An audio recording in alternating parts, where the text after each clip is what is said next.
জয় মা। আশা করি সকলে ভালো আছেন।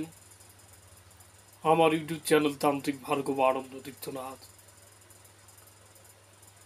আমি আজকে আপনাদের সান্নিধ্যে হাজির হয়েছি। সর্ব কাটানো নজর দোষ বান কুজ্ঞান জাদু টোনা কুফুরি কালাম উল্টা কালাম লাড়া কালাম ভূত প্রেত অশুভ শক্তির প্রভাব সমস্ত কিছু নিমিষেই নষ্ট করা একটি নরসিংহের মন্ত্র।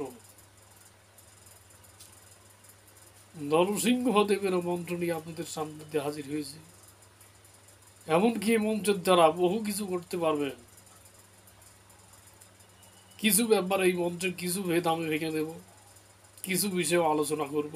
সব কিছু বিষয়ে আলোচনা করা যায় না, বহু সময়ের ব্যাপার। সোশ্যাল মিডিয়াতে সমস্ত বিষয়ে আলোচনা করতে গেলে বহু সময়ের ব্যাপার। যেমন গুরুর শরণাপন্ন হয়ে যখন কাজ শিখেছি, তখন দিনের পর দিন মাসের পর মাস বসে আছে আলোচনা করে যাচ্ছে। গুরুদেব দেখা যাচ্ছে যে মাঠে কোনো কাজ করছে, তার সাথে আমিও কাজ করছি তার কাজটা এগিয়ে দেওয়ার জন্য, এবং তার মুখ থেকে দুটো কথা শোনার জন্য। এরকম দিনের পর দিন মাসের পর মাস বছরের পর বছর এই সমস্ত পথে সময় দিতে হয়েছে। যাই হোক, বর্তমান সময়ে কিছু শয়তান তান্ত্রিক আছে, শয়তান কবিরাজ আছে, বোঝাগুনিন আছে। মানুষের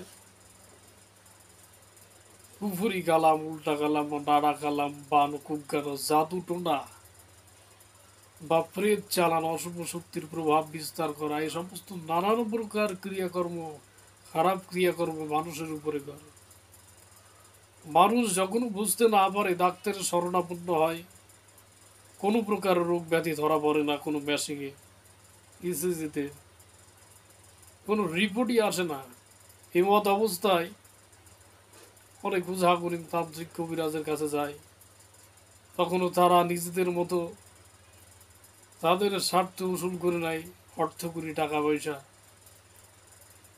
যার যা কাজ, প্রতিটা মানুষের একটি স্বার্থ আছে, স্বার্থ ছাড়া মানুষ কয়টা করে। এমত অবস্থায় কি করবেন? খুবই গুরুত্বপূর্ণ, খুবই কার্যকরী একটি বিদ্যা নিয়ে আপনাদের সান্নিধ্যে হাজির হয়েছে। এমত অবস্থায় বা দেখা যাচ্ছে যে বানগ্রস্ত ব্যক্তি মরণাপন্ন অবস্থা, চৈতন্য জ্ঞানও হারিয়ে গিয়েছে, বিছনায় শয্যার সাহিত্য, এই সমস্ত ব্যক্তির উপরে এই সমস্ত যদি বিদ্যা সঠিকভাবে প্রয়োগ করতে পারেন, তো নিমিষেই সে রুগী ভালো হয়ে যাবে, সুস্থ হয়ে যাবে। প্রথম থেকে শেষ পর্যন্ত ভিডিওটি দেখবেন।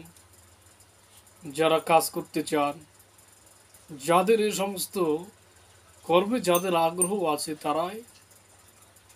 যারা এই কাজগুলো করতে চান, তারা প্রথম থেকে শেষ পর্যন্ত ভিডিওটি দেখবেন, তাহলে কিছু বুঝতে পারবেন, শিখতে পারবেন। মন্ত্র বলি, নরসিংহ দেব করে হুঙ্কার, অসুর পালায় ভূতকার, করাত করাত মহা করাতি, করাতি সবর রূপ সে, ওঙ্কার সব মন্ত্র সার, ভূত প্রেত মন্ত্র শুনে করে হাহাকার, ভূত কাটে প্রেত কাটে কাটে রে ডাকিনি, চালান কাটে বান কাটে কাটে রে বেতনি, ধাহি কি ধাহি কি কাটে রামচন্দ্রের বার, জল পড়া সপ্তবার মন্ত্র পড়িয়া কার আজ্ঞে, সীতাপতি রামচন্দ্রের আজ্ঞে।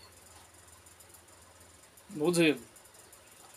নরসিংহদেব করে হুঙ্কার, অসুর পালাই ভূতকার, করাত করাত মহা করাতি, করাতি সবর রূপ শিব, ওঙ্কার সব মন্ত্র সার, ভূত প্রেত মন্ত্র শুনে করে হাহাকার, ভূত কাটে প্রেত কাটে কাটে রে ডাকিনি, চালান কাটে বান কাটে কাটে রে বেতনি, ধাই কি কাটে রামচন্দ্রের বাদ।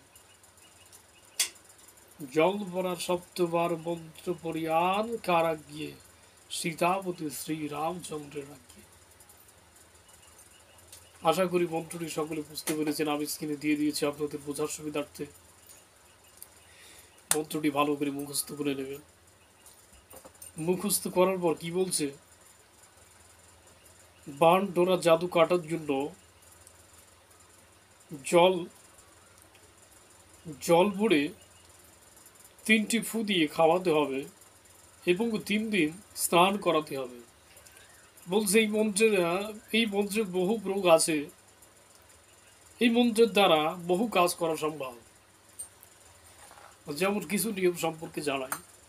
যেমন দেখা যাচ্ছে যে বানগ্রস্ত ব্যক্তির উপরে এই বানগ্রস্ত ব্যক্তির জলসান করতে হবে এই মন্ত্রের দ্বারা। কিভাবে জলসান করতে হবে, একটি মাটির কলস কিনবেন, বড় দেখে একটি মাটির কলস। 21 প্রকার গাছের কাটা প্রতি গাছ থেকে 5টা করে দিতে হবে এবং উল্টা ধারের কাঁচি বানাতে হবে একটি। শনি বা মঙ্গলবার শ্মশানের চিতা থেকে কয়লা নিয়ে এসে শনি বা মঙ্গলবার বানাতে হবে। 108টা সুই লাগবে, 108টা বড়শি লাগবে। ওই সুই বড়শি এবং কাটাগুলো একটা লাল শালুকে বাঁধবেন, ঘিরো মেরে বাঁধবেন, বেঁধে কাঁচির সাথে বাঁধবেন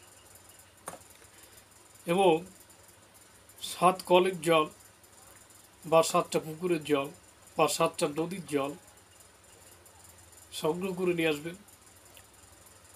সূর্য ওঠার আগে সংগ্রহ করার পর ওই কলসে জলটি রাখবেন এবং বানগ্রস্ত রুগীকে সামনে বসাবেন। সমস্ত গায়ে পুরাতন কাপড় সব খুলে ফেলে নতুন বস্ত্র পরিধান করে একটি গামছা পরাবেন বা নতুন একটি কাপড় পরাবেন। রোগীর সামনে রেখে এই মন্ত্রটি 21 বার পাঠ করবেন এবং ক্রস করে কাটবেন। জলটা ক্রস করে কাটবেন এবং মন্ত্র বলবেন এবং রোগীর গায়ে এবং জলে ফু দিবেন।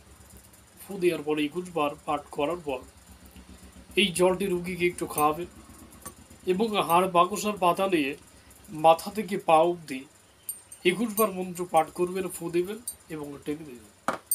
দেওয়ার পর মাথার উপরে কাঁচি ধরবেন, আর কাঁচি ধরে ওই জলের কলস রুগীর মাথায় ঢালবেন, রুগীকে বসিয়ে 21 বারে পুরো অঙ্গ প্রত্যঙ্গে জল দিয়ে দেবেন। এই মন্ত্রের দ্বারা বানগ্রস্ত ব্যক্তির শরীরে যত প্রকার বান কুঙ্কার জাদু টোনা অশুভ শক্তির প্রভাব থাক না কেন নিমিষেই দূর হয়ে যাবে। কোনো তান্ত্রিক কবিরাজের ক্ষমতা নাই যে তার উপরে আবার কোনো তন্ত্রক্রিয়া প্রয়োগ করে। খুবই প্রভাবশালী জিনিস। বা এই মন্ত্রের দ্বারা আরও কিছু কাজ করা যায়। দেখা যাচ্ছে যে কোনো ব্যক্তির ঘাড়ে অশুভ শক্তির প্রভাব বিস্তার করেছে, জিন পরিবার ভূত প্রেত লেগেছে, কোনো মতেই যাচ্ছে না, তখন কি করবেন? তখন সামনে রুগীকে বসালেন, বসিয়ে খাঁটি সরিষার তেল নেবেন। খাঁটি সরিষার তেল 7 বার মন্ত্র পাঠ করে সরিষার তেলে ফু দিয়ে ওই তেলের রুগীর ভালো করে চোখে মাখাবেন, না নাকের ফুটো কানের ফুটে ভালো করে মাখাবেন। যতক্ষণ আপনার কাছে স্বীকার না করে, আপনার কাছে যতক্ষণ নত না হয়, ততক্ষণ পর্যন্ত এইভাবে ডলতে থাকবেন, চোখে নাকে কানে তেল দিতে থাকবেন। ও আপনার কাছে আপনার প্রভু মানবে, আপনার দাসত্ব স্বীকার করবে এবং মাপছে ওই ব্যক্তির ওই রোগীর গা থেকে সারা জীবনের জন্য চলে যাবে, আর ভবিষ্যতে কখনো আসবে না। খুবই প্রভাবশালী, খুবই কার্যকরী জিনিস।